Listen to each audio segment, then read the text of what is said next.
ialah ia tidak wajar kerana ia adalah satu usaha untuk memperbumikan bukan Melayu di Malaysia.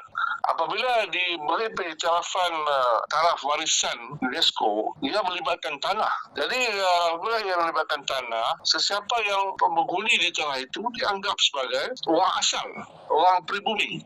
Nah, ini adalah langkah untuk mengubah dan menukar sejarah Malaysia pada masa depan. Jadi usaha ini sebenarnya tidak wajar dan tidak patut dilaksanakan. Dan kita mesti faham apa yang dimaksudkan dengan pengiktirafan UNESCO ke atas Sungai Tapah itu. Saya mengambil contoh atau beriktibar daripada pengiktirafan UNESCO Pulau Pinang dan Melaka pada tahun 2008. Pertama, ia akan dianggap sebagai kawasan asal kepada negara itu, kawasan pribumi kepada negara itu.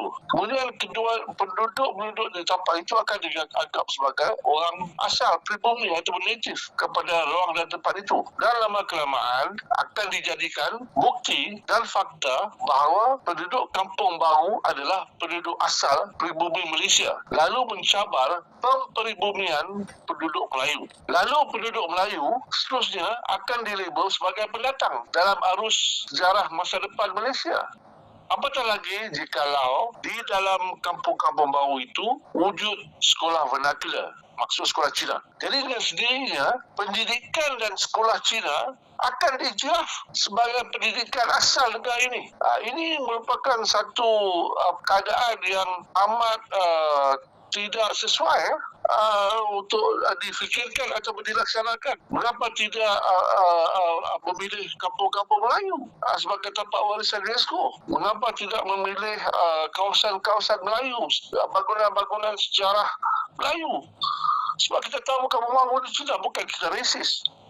Tetapi kita mesti lihat mereka ingat ni orang Melayu tak faham. Oh, kita faham. Ia membawa implikasi yang parah kepada identiti dan nationality orang Melayu. Dan lama kelamaan mereka duduk di kampung-kampung baru dikenali sebagai native Malaysia. Apakah ini betul dan apakah ini wajar? Kalau kita lihat di Melaka dan Pulau Pinang, kampung-kampung Melayu di Melaka dan Pulau Pinang dan kampung-kampung Melayu di Semenanjung berusia 300-400 tahun. Dan kampung baru Cina, kampung baru tidak sampai 80 tahun pun. Jadi saya punya orang Melayu mesti bantah setegas-tegasnya.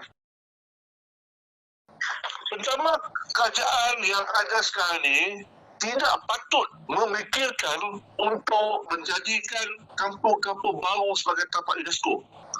Period. Ini bukan soal mencari tempat-tempat Melayu yang lain.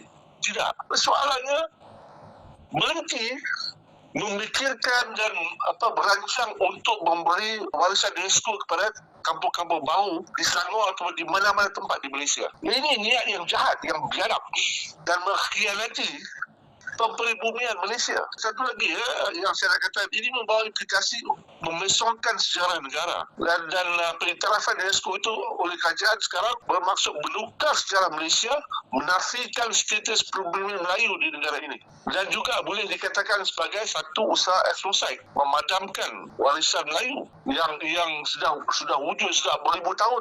Ini tak sampai 80 tahun. Apa yang mereka sedang buat?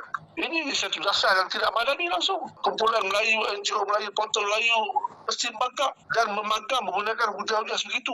NGO Melayu dan orang Melayu mesti sedar bahawa sejarah Melayu masa depan mungkin tiada lagi di Malaysia. Sebab apabila usaha-usaha ini dilaksanakan, dengan sendirinya ia akan memadamkan sejarah Melayu. Dia akan memadamkan sejarah kewujudan orang-orang Melayu dan juga institusi Melayu di Malaysia. Jadi lama kelamaan